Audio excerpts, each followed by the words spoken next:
So let's talk about why you do not need to bulk in order to build muscle and ascend your physique. And the bottom line is this, right? If you are progressing in a lift, which you are neurologically adapted to, which basically just means you've been doing it for a few weeks and the strength gains aren't from neurological adaptations, then you are gaining contractile proteins and building muscle. Even if you are in a deficit, even if you're losing body weight or body fat, it means you're building muscle because there's no other way for you to be getting stronger unless you are gaining contractile proteins, assuming you are neurologically adapted to the lifts. So yeah, let's go over a few points. Firstly, what does it mean to eat at maintenance, right? Because the common uh, argument against main gaining or just not bulking is that you have to eat in a calorie surplus to gain weight, right? Because if you're going to go from 160 pounds to 180 pounds and you're going to eat at maintenance, then that's impossible, right? Because you need that extra energy to increase your body weight. And the answer is this, right? Eating at maintenance basically just means eating the same calories as your TDEE, your total daily energy expenditure. And your total daily energy expenditure includes exercise activity thermogenesis, which basically just means the calories you burn from exercise. And it also includes your basal metabolic rate, which includes the calories you need for protein synthesis, right? So basically the calories you need for protein synthesis, the energy you need to take the proteins that you eat and build it into muscle, right? Synthesize it into muscle. The calories needed for that are included in your basal metabolic rate, which are included in your total daily energy expenditure. So, basically when you train in the gym, right, giving yourself a stimulus to grow through mechanical tension. And through that stimulus, right, and you're also consuming protein, you're using that protein to, build muscle. And the energy needed to take that protein and synthesize it into muscle is included in your basal metabolic rate, which is included in your total daily energy expenditure. So, which means that if you're eating at maintenance and eating your total daily energy expenditure, that includes the calories that are needed for protein synthesis, right? So that's how you can build muscle, right? And gain body weight from eating at maintenance, right? Because maintenance, like people say maintenance means to eat at the calories needed to maintain your body weight. And that is like a simplified definition of eating at maintenance calories. But eating at maintenance calories actually just means eating your total daily energy expenditure, which again includes your basal metabolic rate, which includes the energy needed for protein synthesis. And so that's how you can, build muscle whilst eating at maintenance. And what I want you to do is instead of tracking the metrics like gaining 1 pound a week of body weight, actually track your performance gained in the specific exercises. Because here's the thing with, gaining 1 pound a week or 0.5 kilos a week. You can literally gain 1 pound a week from doing nothing. You can literally just sit at home, eat goy slop, and still gain 1 pound a week of body weight. 1 pound, yeah, 1 pound a week of body weight, right? That's not really the metric you should be tracking. That doesn't actually say anything specifically about how much muscle you are actually building. The metric that you should be tracking is again the actual progressions in the lift. Because let's say, right, you're doing a just random exercise. Let's say you're doing a preacher curl, right? Preacher curl. And for the first few weeks, right, let's just take a color.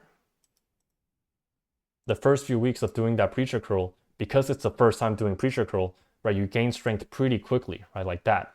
Because again, right, you're making these neurological adaptations on your preacher curl. But after a certain point, your progression is going to slow down because you basically made most of your neurological adaptations, or the gains from your CNS. So your gains start to slow down.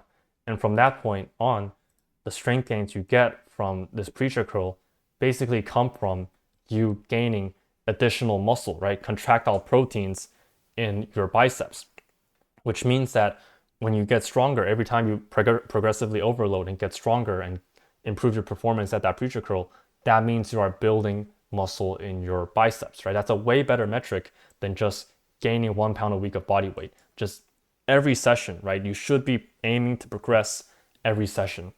Not every exercise, because that's completely unrealistic, but at least one exercise every session, right? Especially if you're doing something like a low volume full body split, whether that's full body 3 times a week or full body every other day, you should be tracking your progression in the exercises instead of just gaining an arbitrary number of body weight every week. And also, the way I want you to look at this is, let's say you were to gain 5 kilograms of muscles in 1 year, right? After the first few years of training, that's actually a pretty substantial amount. 5 kilos of muscles in 1 year, that is only 96 grams a week, right? 96 grams of muscles a week. So if you're gaining like 1 pound a week, which is around 500 grams, then really most of what you're gaining is literally just fat. And tracking your body weight on a weekly basis, that's really just not a very good metric at all, right? You should be tracking your actual progressions in the exercise as well, since the amount of muscle you gain on a daily or weekly basis is just too small to actually measure. So yeah, you should be tracking your actual lifts.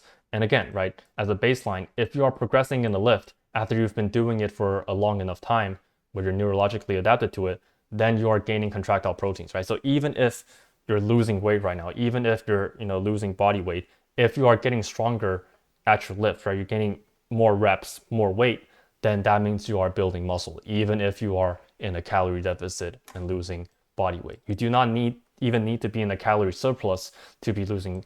You do not even need to be in a calorie surplus to be building muscle, because let's say you are in a deficit, right? You're in a calorie deficit. Your body will just get the energy you need for protein synthesis in your basal metabolic rate. It'll just get it from your body fat, right? That's where you're going to get it, right? It's actually super possible to build muscle and lose body fat at the same time. And the reason that a lot of people see strength gains whilst they're bulking, it's not from the actual, extra calories and fat gain itself, right? The extra calories do not build more muscle. The extra fat do not make you inherently stronger. Excuse me. It's simply that when you're bulking and you're eating more calories, you tend to eat a lot more carbs. And when you eat a lot more carbs, your body and your muscles naturally have much higher glycogen stores, which will increase your motor unit recruitment in the gym. But if you're watching my channel, right, I assume like most people watching my channel, you're either on some kind of animal-based or like raw primal goatus diet. So we're not going to be consuming that much carbs in the first place. But yeah, just make sure you're progressing, and don't worry too much about gaining a specific amount of body weight. You can be like around the same body weight actually, because again, the muscle gain rate is like so slow. But as long as you're progressing in your lifts, you're doing something right. And a quick note on the diet and workouts, right? You should be consuming a little bit of carbs before your workout, right? 30 to 50 grams fruit or raw honey before training, because that's going to increase motor unit recruitment and be better for most people than having no carbs, which, because unlike what Face IQ might tell you, generally using carbs will improve your performance in the gym. And you should be using a low volume science-based meta split, whether it's a low volume full body split, upper lower, torso and limbs, anterior posterior, full body every other day, or any other like meta science-based split like that. And doing low volume, right? One set per exercise, one exercise per muscle, stuff like that. And yeah, if you found that helpful, you can go check out my private community, link in the description. I talk about how to actually build a good physique where you don't actually look like a gym cell, how to actually use illusion strategies to look bigger, frame frauding strategies, height frauding strategies, how to build muscle without cortisol maxing and aging and stressing yourself, how to actually improve your diet, and all the science-based lifting stuff as well. So if you're interested in that, also got the Discord community, go check that out. Link in the description. I'll see you in the next video.